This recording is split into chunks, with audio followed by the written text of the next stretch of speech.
So there is the starting lineup for tonight's feature event. Late model stock cars as the pace car dives to the infield. Raleigh, we are just about set to get underway. Here they come. Don Sandow. And the green flags fly.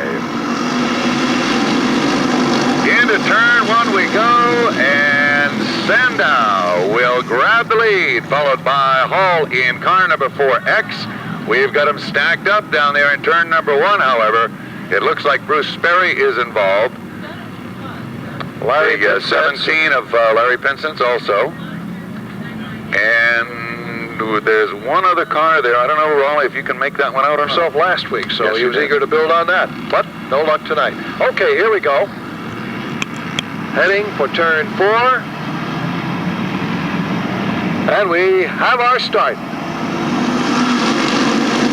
Once again, it is Don Sandow who will take the advantage and lead them into turn number 1. Right there knocking on the door is Alan Hall in car number 4. We've got a couple of cars going backwards and a problem as Rich Gautreaux in the 28 makes hard contact with the wall just exiting turn 2. We'll see if he is able to get that car down out of harm's way. The answer is an unquestionable no. And now he does drive away. 27 cars remain as we get back underway again. Chris winds him up, lets him go. This time it is the 17 of Peterson that will jump out into the lead. The field begins to sort itself out a little bit as they work their way around the half mile for the first lap. Peterson is the man setting the pace and will do that. He'll go into the record books as the leader of lap number 1. Then it is car number 97 of Gene McLean running in that second spot. We've got problems down in turn number 1. It appears to be the Alan Hall race car. Foster's pulling out of the lineup to the infield. And we're back underway. Here they come. Once again, it is Peterson in command. McLean runs second. In the third spot, it's Adams with car number 16. Then Jerry Konopka, Tim Smith in that order. Tom Butler runs next with the green car number 4. Then it is the 66 of Cliff Stakey as they begin to sort it out. George Greco, the Shark, wheels car number 21. Here they come off the turn. Adams now finds running room down low, picks up the spot, and Bim Adams moves the LaFramboise Welderling, car number 16, into second. Jim Peterson was so impressive in his qualifying heat. Now he's out there doing it again. And it's Tom Butler into the infield in the 4 Connecticut. And sliding out is Bourne, I believe. And Butler just sitting there, but now coming up, and then the biggie. Connecticut Classic weekend here at Stafford. Green flag is back out from Chris Hopkins. And once again, Peterson jumps out in front. Adams runs second with the 16. Here we go with a challenge for third. It is Smith in the high groove.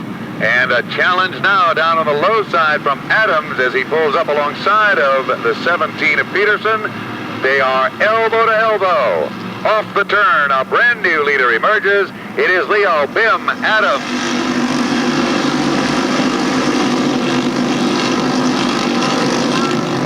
Alan Hall has once again run into problems. This time, he changes the location. He's up in turn 4. What's up, backstretch? And we've got him all over the place on the backstretch. Well, this has not been the late model division's night.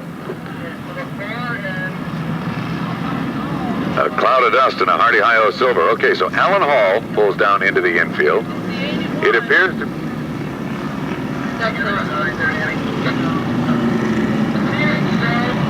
And this will obviously take a few minutes.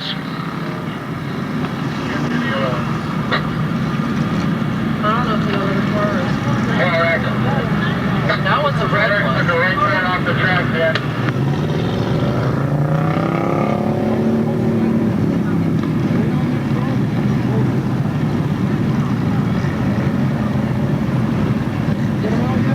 Okay, here is the lineup of cars involved. Rick Shawn's car number 91, Tim Smith's number 81, The other car involved, Ross, is 01. That is the Jim Mavrogiannis car. Okay, thank you, Barry. Yes, he's got rear left and front right damage, front left damage, quite a lot of body damage there. I'm sure he'll take a quick look at this car before he gets back out there. Make sure it is still safe as far as other parts are concerned.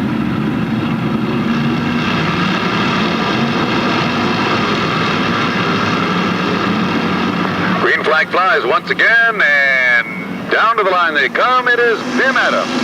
Car number 16 out in front. Peterson hangs on for second. All the way up to third now is Southington's Cliff Stakey.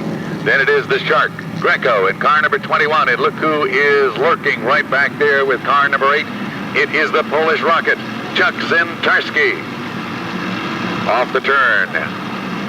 Back down to the stripe. Adams with his hands full as Peterson goes to the outside. Stakey looks to the inside. The Shark is there, the Polish Rocket. They're all lining up behind Ben Adams. Stakey now down on the inside. Off of turn 2. It is a 5-way run for the lead. 3 wide into turn number 3. The late models, it took them a while to get cranked up, but this is a typical show. 2 and 3 wide. They run the half mile here at Stafford. It is Bim Adams holding on to that lead. Stakey once again down at the bottom off of turn number 2. Sticks the nose of that black number 66 in low. Pulls up almost even with Adams. 3 wide for the lead. Here they come. An even match off the turn. Who will it be at the line? It is Peterson by a bumper. They sort it out in turn number 2, and the victim is Zentarski, who gets drop-kicked all the way back to about 10th spot. Meanwhile, Peterson gets right around sideways. Stakey now grabs the lead, and the third leader in a lap. Suddenly the Shark, Greco, wheels the Barnix, number 21, into second. Raleigh, this is late model racing at its best. Off the second turn, things begin to settle down, but don't get too comfortable, because it's far from over. Cliff Stakey is your leader. Greco runs next with car number 21. Look at the battle shaping up for third. It is Skinger now moving in with the 78, and Brad Boissonneault rumbles towards the front with the 36 car. Chuck Zentarski trying to play catch-up in the high groove with the Captain's Galley number 8. Zentarski gets so high he actually hits the wall, loses ground again. A tough night for Zentarski, the reigning track champ. Back to the stripe we go. Stakey and Greco. Greco lights up that left front as he locks the brakes. But it worked as he was able to pick up the lead. And a brand new leader on lap number 10, but the caution flag is out. For the early mishaps, now we have 10 laps in the book, so 10 to go. Please report to the main ticket booth immediately. Artie Jensen to the main ticket booth, please. Okay, here we go. Caution, the green flag flies, and we're back underway.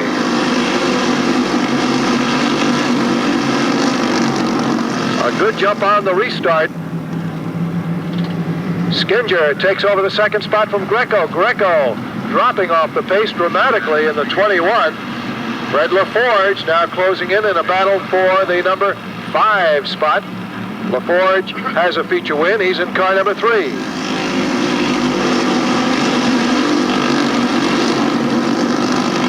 Through turns 1 and 2 they go. Cliff Stakey is the man at the head of this class, but Bobby Skinger now beginning to close in with car number 78. Then it is the 36 of Brad Boissonneault and the 21 of Greco. This time by, 12 laps will go up on the Winston Racing Series scoreboard. 20 laps is the scheduled distance.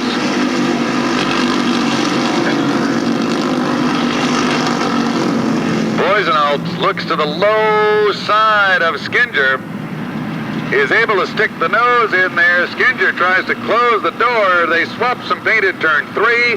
Boissonneault will emerge as the new holder of position number 2, and they cross the line one more time.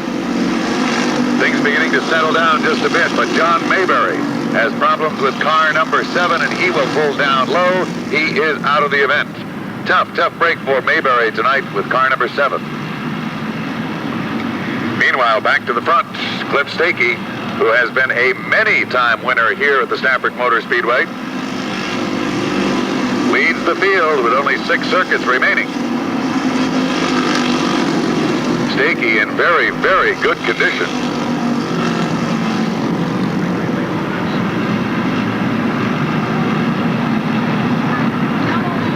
Caution is out once again as John Ledger's car has come to stop. Green flag flies, and Cliff Stakey and Brad Boissonneault begin to duke it out for the lead. Stakey maintains the advantage. Boissonneault runs in the 2nd spot. Skinger is back there in 3rd, followed by Greco in the 21. This time, Chris Hopkins signifies there are but 5 circuits to run. 5 more times, 2.5 miles. That's what is left in this feature event tonight at the Stafford Motor Speedway. Boissonneault once again sticks the nose down low. Brad looking for a win.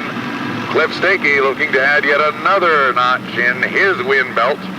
We'll find out who will get it. At the line, Stakey by a hood. Boissonneault now inches ahead as they exit turn number 2.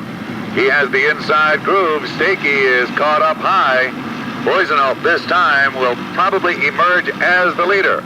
We'll check it out. Stakey keeps him down tight near the bottom of the racetrack. And once again at the line, Cliff Stakey by about a radiator cap that time.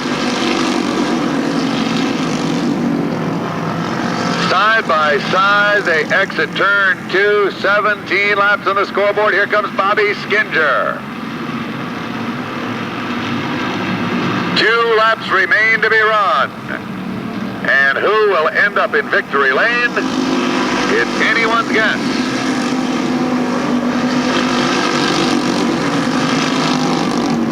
Brad Boissonneault moves out front with a lap and a half to go. Boissonneault, followed by Bobby Skinger. Look at him stack it up now for the 3rd spot. Cliff Stakey, the 8 of Zintarski, the 21 of Greco. And we may find ourselves in trouble as the 6 car has come to a stop over in turn number 2. Everybody makes it by on the white flag lap. They're coming home. Checkered flags wave for Brad Boissonneault.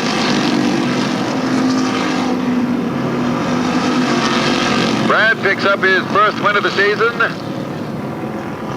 George Greco, rounding out the top 5, is car number 6, Connecticut.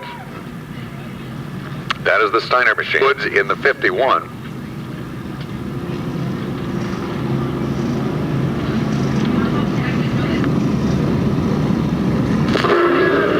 Let's go to victory lane while we try to continue to sort this one out up here. We'll go to victory lane and Barry Simons. Barry. While you're sorting it out, Ross, Brad Boissonneault, you're making a habit of this, aren't you? Yes, I'm trying to, I mean, the car's hooked up. It was a little worse than last week, but I obviously made it work, and I just don't know, I'm just gassed it. I'm tired, long race. It was a great race. We've got to cut this short, but again, congratulations, Brad. Oh, thank you very much. Well done. I'd like to thank my sponsors, TA Engines, for bringing us here every week, Transmission Clinic, Bishop's Auto Body, Snap-on Tools, and Taz Construction. Thank you very much, folks. And thank you to you, Brad. Thanks a lot, ladies and gentlemen. Brad Boissonneault, the winner. All right, Barry, thank you so much. Barry Simons in victory lane with Brad Boissonneault, and a great run for Brad here tonight.